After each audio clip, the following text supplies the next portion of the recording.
আসসালামু আলাইকুম বন্ধুরা, কেমন আছেন সবাই? আশা করি সবাই ভালো আছেন। আজকে আমরা একটা অসাধারণ মুভির গল্প নিয়ে এসেছি। মুভির নাম বেবি বস। আশা করি গল্পটাও আপনাদের ভালো লাগবে। চলুন তাহলে বেশি কথা না বলে সিনেমাটা শুরু করা যাক। সিনেমার শুরুতে আমরা একটা সুন্দর পরিবারকে দেখি, যেখানে একটা স্বামী স্ত্রী এবং তাদের ছোট্ট একটা বাচ্চা আছে, এবং তারা সবাই খুব সুখী ছিল। এবং ছেলেটার নাম হচ্ছে টিম। টিম বাচ্চাটা খুবই শান্ত স্বভাবের ছিল, তাই সে চাইতো না তার ভালোবাসার কোনো ভাগ আসুক। এই মুভিতে টিমের একটা কাল্পনিক জগৎ ছিল, সেখানে সে বিভিন্ন চরিত্রে অভিনয় করত এবং সেখানে সে তার বাবা মাকে বাঁচাতো। এরপর দেখানো হয় স্বর্গে বাচ্চা তৈরি হচ্ছে, মানে মানুষের পেটে যে বাচ্চা হয়, এখানে ব্যাপারটা সম্পূর্ণ ভিন্ন। স্বর্গে বাচ্চা তৈরি হয় আর মানুষের পেটে তখন এই বাচ্চাগুলোকে পাঠানো হয়। সেখানে আমাদের দেখানো হয় যে বাচ্চা তৈরি হচ্ছে এবং পাউডার সিটে কাপড়ও পরানো হচ্ছে। এখানে সব বাচ্চাই নিষ্পাপ ছিল, কিন্তু কিছু বাচ্চা হয় প্রাপ্তবয়স্কের মতো বুদ্ধিমান। এই জন্য ওই বাচ্চাগুলোকে কোম্পানি পরিচালনার জন্য আলাদা করে পাঠানো হতো। আর যারা একদম নর্মাল বাচ্চা, তাদেরকে পৃথিবীতে বাচ্চা হিসেবেই পাঠানো হতো। তো এর মধ্যে আমরা একটা বাচ্চাকে দেখি খুব স্মার্ট, তাকে ম্যানেজমেন্টে পাঠিয়ে দেওয়া হয়। বাচ্চাটিকে অফিসের মতো জামা কাপড়ও পরানো হয়। এরপর বাচ্চাদের একটা অফিস দেখানো হয়। এরপর আমরা দেখি টিমের ছোট ভাই হিসেবে ওই বস বেবিকে ট্যাক্সি করে পাঠানো হয়। বাচ্চার বাবা মা তো খুবই খুশি ছিল, আর টিম তো আগে থেকেই দেখছিল তার একটা ছোট ভাই আসছে। কিন্তু বাচ্চাটার ভাবসাব তো একেবারেই বড়দের মতো। বাচ্চাটা তার বাবা মায়ের সামনে আসতে একদম বাচ্চাদের মতোই বিহেভ করে, এবং তার বাবা মা বাচ্চাটিকে নিষ্পাপই মনে করে। টিমের বাবা মা তখন বলে, এটা তোমার ছোট ভাই, এখন থেকে তোমার সঙ্গেই থাকবে। কিন্তু আমাদের টিমের কাছে বাচ্চাটিকে একেবারে স্বাভাবিক মনে হয় না। এরপর বাচ্চাটা ঘরে আসার সাথে সাথেই সে তার অধিকার ফলাতে শুরু করে দেয়। এর ফলে কি হয়, টিমের বাবা মা তখন শুধুমাত্র বাচ্চাটার দিকেই খেয়াল রাখছিল। আর এই সব কিছু নিয়ে টিম অনেক বিষণ্ণ হয়ে পড়ে, কারণ তার বাবা মা এখন তার সঙ্গে গল্প করে না, খায় না, তাকে একা পর্যন্ত ঘুমোতেও হয়। এরপর টিম অনেক রেগে যায়। একদিন রাতে যখন তার বাবা মা ঘুমোচ্ছিল, উপর থেকে ওর বাচ্চার ঘর থেকে কথা বলার আওয়াজ আসছিল। এরপর টিম লুকিয়ে দরজা খুলে দেখে তার ছোট্ট ভাই ফোনে কথা বলছে। টিম তখন ভাবে, এই বয়সে বাচ্চারা তো ঠিকমতো কথাও বলতে পারে না, তো কথা কিভাবে বলছে। এরপর টিমের বস বেবির উপরে সন্দেহ হয় এবং বলে, তুমি কে আর তুমি কোথা থেকে এসেছো? বস বেবি তখন বলে, এটা তুমি বুঝবে না, তুমি বাচ্চা মানুষ। এখানে আমি একটা সিক্রেট মিশনে এসেছি, আর এই নাও কিছু টাকা, আর তোমার মুখটা বন্ধ করে রাখো। এই সব কিছু শুনে টিম তো অনেক অবাক হয়ে যায় যে এই পিচ্চিটা আবার কোথা থেকে আসলো আর কি বা সব কিছু হচ্ছে। এরপর টিম বস বেবির কাছে যায় আর বলে, তোমার সত্যিটা আমি বাবা মার কাছে বলে দেব। বস বেবি তখন বলে, হ্যাঁ তুমি অবশ্যই বলতে পারো, কারণ তারা জানে যে তুমি আমাকে হিংসা করছো। আর এতে তোমার কথা বিশ্বাস করার প্রশ্নই আসে না, তুমি যা ইচ্ছে তাই করতে পারো। এতে আমাদের টিম অনেক রেগে যায় আর বলে, তুমি অনেক খারাপ, আর তোমার এই গোপন রহস্য আমি সবাইকে জানিয়ে দেব। কিন্তু বস বেবি তো বলেছিল যে তার বাবা মা তাকে বিশ্বাস করবে না, এজন্য সে প্রমাণ সংগ্রহ করতে থাকে। এরপর টিম বস বেবির ঘরে একটা মাইক্রোফোন এবং স্পেশাল একটা চশমা রেখে দেয়, যাতে বস বেবি যখন কথা বলবে সে তার বাবা মাকে শোনাতে পারে।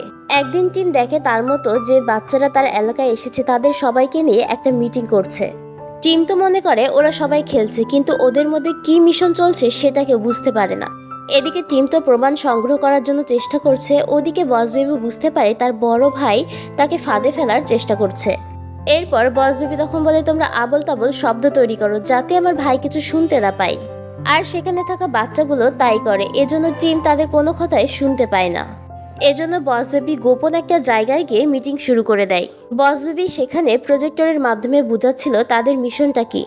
বস বেবি তখন বলে, এগুলো হচ্ছে কুকুরছানা, আর তারা আস্তে আস্তে বাচ্চাদের জায়গা কেড়ে নিচ্ছে। তারা এখন বাচ্চাদের থেকে কুকুরকেই বেশি ভালোবাসছে, কিন্তু মানুষের উচিত মানুষের বাচ্চাকেই বেশি ভালোবাসা। আর এটা বন্ধ করার জন্য আমাদেরকে এই সিক্রেট মিশনে পাঠানো হয়েছে, এবং আমাদের মিশন হবে মানুষদের থেকে কুকুরদের দূরে রাখা। বস বেবি তখন বলে, একটা কুকুর কোম্পানি আছে যেখানে তারা গবেষণা করে অনেক ভালো ভালো কুকুর বানাচ্ছে, যার কারণে মানুষেরা এখন কুকুরের প্রতি আসক্ত হয়ে গেছে। এরপর টিম যখন প্রমাণ সংগ্রহ করে তার বাবা মাকে দেখাতে যাচ্ছিল, সেই বাচ্চাগুলো তাকে আটকে ধরে। এদিকে দূর থেকে টিমের বাবা মা দেখছিল যে বাচ্চারা হয়তো তার সঙ্গে খেলছে, এবং তাদের বাবা মা ঈশ্বরকে ধন্যবাদ জানায় যে আমাদের বাচ্চা একসঙ্গে খেলছে। এক সময় টেপটা টিমের হাত থেকে রাস্তায় পড়ে যায় এবং একটা গাড়ি এসে টেপটাকে ভেঙে ফেলে।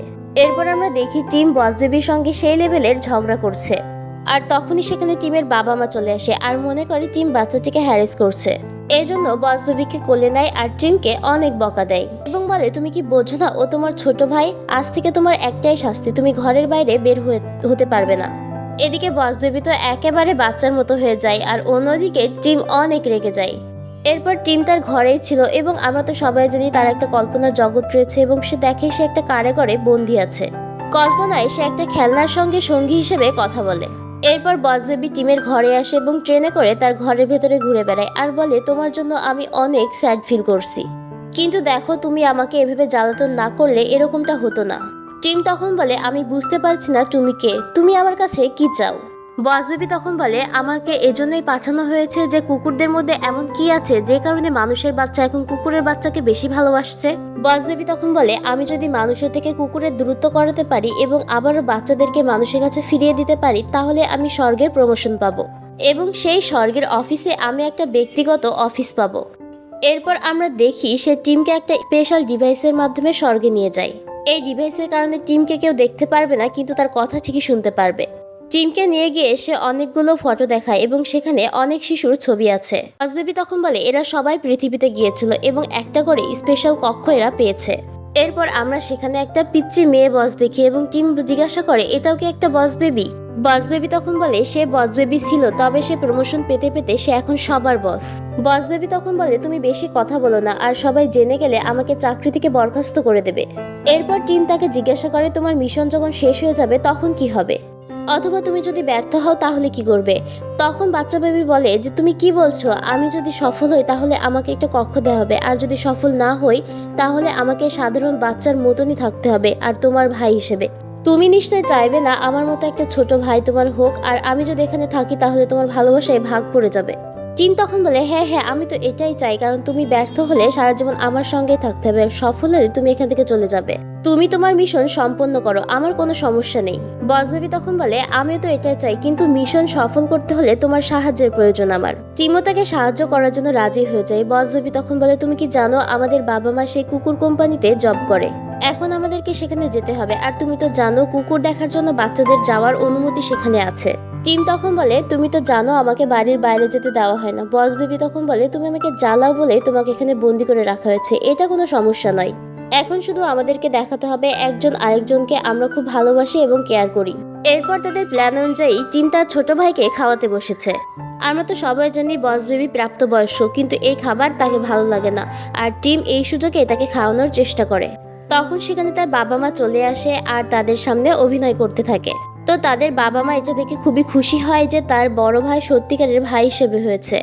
তো এরপর টিমের শাস্তি শেষ হয়ে যায় এবং ঘরের বাইরে বের হতে পারে। এরপর ওই দিন চলে আসে যেদিন তাদেরকে কোম্পানি যেতে হবে, তার জন্য তাদেরকে একটা ফাইল চুরি করতে হবে। সেই ফাইলেই আছে তারা কুকুরছানাগুলো কিভাবে তৈরি করছে এবং পরবর্তীতে কিভাবে কি কুকুরছানা তৈরি করবে। এরপর গোপন একটা কক্ষে তারা ফাইলটা পায়, কিন্তু ফাইলটা তাদের জন্য ফাঁদ হিসেবে রাখা হয়েছিল। তো ওরা দুজন ধরা পড়ে যায় এবং সেখানে সেই কোম্পানির বস চলে আসে, আর দেখা যায় এই লোকটাও একসময় বস বেবি ছিল, সে এখন বুড়ো হয়ে গেছে। বস বেবি তখন বলে, আপনি তো আমাদের স্বর্গের লোক ছিলেন, তাহলে এখানে কিভাবে এলেন, আর এত বুড়োই বা কিভাবে হলেন? লোকটা তখন বলে, আমিও তোমার মতো বস বেবি ছিলাম, আর আমাদেরকে একটা জাদুর দুধ দেওয়া হতো, যে দুধটা তুমিও খাও। এই দুধটা আমরা যতদিন খাবো ততদিন আমরা কেউ বুড়ো হব না, সারা জীবন শিশুই থেকে যাবে। শিশু থেকেই যাতে এই কাজগুলো করা যেতে পারে তার জন্যই কোম্পানি থেকে এই দুধটা দেওয়া হতো। তো একবার যখন আমি মিশনে সফল হতে পারিনি তখন আমাকে চাকরি থেকে বরখাস্ত করা হয়, আর আমার এই ম্যাজিক দুধও কেড়ে নেওয়া হয় এবং আমার ব্যক্তিগত অফিস থেকে তাড়িয়ে দিয়ে পৃথিবীতে পাঠিয়ে দেওয়া হয়। আর আমি সেই জন্য এখন বুড়ো হয়ে গেছি, আর আমি জানতাম তুমি এখানে আসবে, আর যাতে তোমার জাদুর দুধটা আমি চুরি করতে পারি। এই দুধটা গবেষণা করে এখন আমরা অনেক দুধ তৈরি করব, আর এই যে কুকুর ফ্যাক্টরিটা দিয়েছি এটাও একটা ফাঁদ ছিল। আমার ইচ্ছে ছিল মানুষের বাচ্চাদের থেকে কুকুরকে বেশি ভালোবাসবে, আর আমার কোম্পানি তো সেখান থেকে আমাকে তাড়িয়ে দিয়েছে, আর এজন্যই আমি তাদের বিরুদ্ধে কোম্পানি তৈরি করেছি। এখন দেখো আমি কতটা সফল, এবং তোমার বাবা মা আমার কোম্পানিতেই চাকরি করে। কোম্পানির মালিক তখন বলে, আমরা নতুন একটা কুকুর আবিষ্কার করেছি এবং সেখানকার মোড়ক উন্মোচন করার জন্য তোমার বাবা মাকে নিয়ে যাব। কাজটা শেষ হয়ে গেলে তোমার বাবা মাকে আমরা মেরে ফেলবো। টিম তখন বলে, তুমি আমার বাবা মায়ের সাথে এরকমটা করতে পারো না। বস বেবি তখন তার বাবা মাকে বাঁচানোর জন্য উঠে পড়ে লাগে। তখন এদের দুজনকে আটকানোর জন্য কোম্পানির মালিক তখন তার ভাইকে পাঠায়। তখন আমরা দেখি বস বেবি তার উপরে বমি করে এবং সব বাচ্চাগুলো সেখানে চলে আসে। ওরা দুজন একটা ছোট্ট সাইকেলে করে বিমানবন্দরে যাওয়ার উদ্দেশ্যে রওনা হয়, আর তাদের বাবা মাকে তো নতুন কোম্পানির উন্মোচন করার জন্য একটা জায়গায় নিয়ে যাওয়া হচ্ছে। তারা দুই ভাই যাচ্ছে তার বাবা মাকে বাঁচাতে, আর বাকি বাচ্চারা ওই কোম্পানির মালিকের ভাইকে আটকাচ্ছে। বিমানবন্দরে পৌঁছে টিম তার বাবা মাকে ডাকতে যাচ্ছিল। এদিকে কোম্পানির মালিক টিমদেরকে দেখে দ্রুত তার বাবা মাকে প্লেনে উঠিয়ে দেয়। টিম তখন হতাশ হয়ে পড়ে যে তার বাবা মাকে মেরে ফেলা হবে। টিম তখন এই সবকিছুর জন্য বাচ্চাটাকে দোষ দেয় আর বলে, কে বলেছিল তোমাকে আমাদের পরিবারে আসতে? তুমি যদি আমাদের ফ্যামিলিতে না আসতে তাহলে আজকে আমার বাবা মা বেঁচে থাকত। কোম্পানির মালিক আমার বাবা মাকে নিয়ে গেছে আর মেরে ফেলবে, এখন আমি কি করতে পারি? এরপর বস বেবি টিমকে বোঝায় আর বলে, আমরা সেখানে যাব এবং আমাদের বাবা মাকেও বাঁচাবো। এরপর গোপনে প্লেনের ভিতরে উঠে পড়ে আর সিটে গিয়ে বসে পড়ে। টিম তখন বিমানবালাকে বলে, আমরা এই প্লেনের পাইলটের বাচ্চা, আর আপনি তো জানেন পাইলটের বাচ্চাকে ফ্রিতে ঘোরানোর ব্যবস্থা আছে। এরপর তারা দুজনে সেই জায়গাতে পৌঁছায় যেখানে তার বাবা মা এসেছিল। আর এখানে আজকে ওই কোম্পানির নতুন কুকুরছানা লঞ্চ করা হবে। এবার ওই কোম্পানির মালিক একটা কুকুরছানাকে দেখায়। কুকুরটা ছিল ছোট্ট, কিউট, খুবই সুন্দর দেখতে। কুকুরটাকে দেখে মানুষজন তখন তার বাচ্চাদেরকে ছেড়ে কুকুরটাকে দেখতে আসে। ওদিকে টিমের বাবা মাও টিম এবং বজবেবিকে দেখতে পায় এবং টিম তো জানে তার বাবা মাকে আজকে মেরে ফেলা হবে। টিমের বাবা মা যখন তাদের কাছে যাওয়ার চেষ্টা করছে তখনই কোম্পানির মালিক তাদেরকে একটা বক্সের ভেতরে ঢুকিয়ে ফেলে। এরপর আমরা একটা রকেট দেখতে পাই যেখানে অনেকগুলো কুকুরছানা ছিল। ওই মুহূর্তে বজবেবি তখন তার বাবা মাকে বাঁচানোর জন্য রকেটের দরজা খুলে দেয়। এই রকেটের ভেতরেই কুকুরগুলো ছিল। রকেটের সাহায্যে মূলত কুকুরগুলোকে পুরো পৃথিবীতে ছড়িয়ে দেওয়ার প্ল্যান ছিল। রকেটের দরজা খুলে দিতে সেখান থেকে সব কুকুর বেরিয়ে আসে এবং কুকুরগুলোর সাহায্যে তার বাবা মাকে সেখান থেকে নিয়ে যেতে সক্ষম হয়। একসময় কোম্পানির মালিক যে দুধ তৈরি করেছিল তার ভেতরে পড়ে যায় এবং নিজে একটা বাচ্চা পরিণত হয়। এরপর কোম্পানির মালিকের ভাই তাকে আনন্দের সঙ্গে কোলে নিয়ে সেখান থেকে চলে যায়। তো এখানে বজবেবির মিশন কমপ্লিট হয়ে যায়। সে রকেটটা থামিয়ে দিয়েছে এবং পুরো পৃথিবীতে কুকুর ছড়িয়ে যাওয়া থেকে আটকে দিচ্ছে। আর এই কারণে তারা সবাই খুব খুশি ছিল। বজবেবি তখন বলে, দেখো আমার মিশন কমপ্লিট হয়ে গেছে, আমাকে এখন এখান থেকে যেতে হবে। স্বর্গে গিয়ে আমার প্রমোশন হবে এবং আমি নিজের একটা অফিস পাবো। এটা শুনে টিমও অনেক খুশি হয় কারণ সে তার বাবা মায়ের ভালোবাসা একাই ভোগ করবে। এরপর বজবেবি সবাইকে বিদায় জানায় আর যে বাচ্চারা এসেছিল তারাও সেখানে চলে আসে। এরপর বজবেবি সেখান থেকে চলে যায়। আমরা দেখি স্বর্গ থেকে কিছু রোবট এসে ওর বাবা মায়ের সমস্ত স্মৃতি মুছে দিচ্ছে। মানে তাদের যে একটা বাচ্চা ছিল এই পুরো স্মৃতিটাই তাদেরকে ভুলিয়ে দেওয়া হয়। এরপর ওই রোবটগুলো বজবেবির যত খেলনা ছিল সবগুলো নিয়ে যাচ্ছিল। এটা দেখে টিমের তখন অনেক মন খারাপ হয় এবং প্রথমবারের মতো সে নিজেকে একা ফিল করে। অন্যদিকে আমরা দেখি বজবেবি স্বর্গে যাওয়ার পর সে খুবই খুশি এবং তার প্রমোশন হয়ে গেছে। কিন্তু কিছুক্ষণ পরে সে অনেক দুঃখী হয়ে যায় কারণ সে তার বাবা মা এবং ভাই টিমকে অনেক মিস করছিল। টিমও তখন তার ভাইয়ের কথা ভাবছিল আর বলছিল, সমস্যা নেই যদি আমার ভালোবাসা ভাগ হয়ে যায়। এরপর টিম স্বর্গে একটা চিঠি লেখে ওই বজবেবির জন্য। চিঠিতে লেখে, তুমি ফিরে এসো, আমরা একসঙ্গে থাকবো এবং একসঙ্গে বড় হয়ে উঠবো। আমরা বাবা মায়ের আদর ভাগ করে নেব। বজবেবি তখন সেই চিঠিটা পড়ে খুবই দুঃখী হয়ে পড়ে। স্বর্গে একটা পদ পেয়েছে ঠিকই, কিন্তু ফ্যামিলির যে কি মজা সেটা খুব মিস করছিল। বজবেবি তখন আবারও বাচ্চাদের লাইনে দাঁড়িয়ে পড়ে। এরপর যে মেশিনগুলো বোঝা হয় যে কোনটা ভালো বাচ্চা বা কোনটা নর্মাল বাচ্চা এবং কোনটা ইন্টেলিজেন্ট বাচ্চা।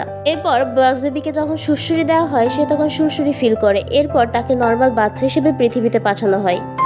এরপর ট্যাক্সি করে সে তার টিমের বাড়ি মানে ভাইয়ের বাড়িতে চলে আসে এবং এখন কিন্তু সে একটা স্পেশাল বাচ্চা নয়, সে নর্মাল বাচ্চা হিসেবেই পৃথিবীতে এসেছে। এখানে বজবেবিরও কোনো স্মৃতি নেই, তার কোনো কিছুই মনে নেই যে কিভাবে এসেছিল এবং কি কারণে আবারও সে ফিরে এসছে। ওই স্মৃতিগুলো একমাত্র টিমেরই মনে আছে। সিনেমার শেষ দৃশ্যে দেখানো হয় টিম এখন অনেক বড় হয়ে গেছে আর এই পুরো ঘটনা বা গল্পটা টিম তার মেয়েকে শোনাচ্ছিল।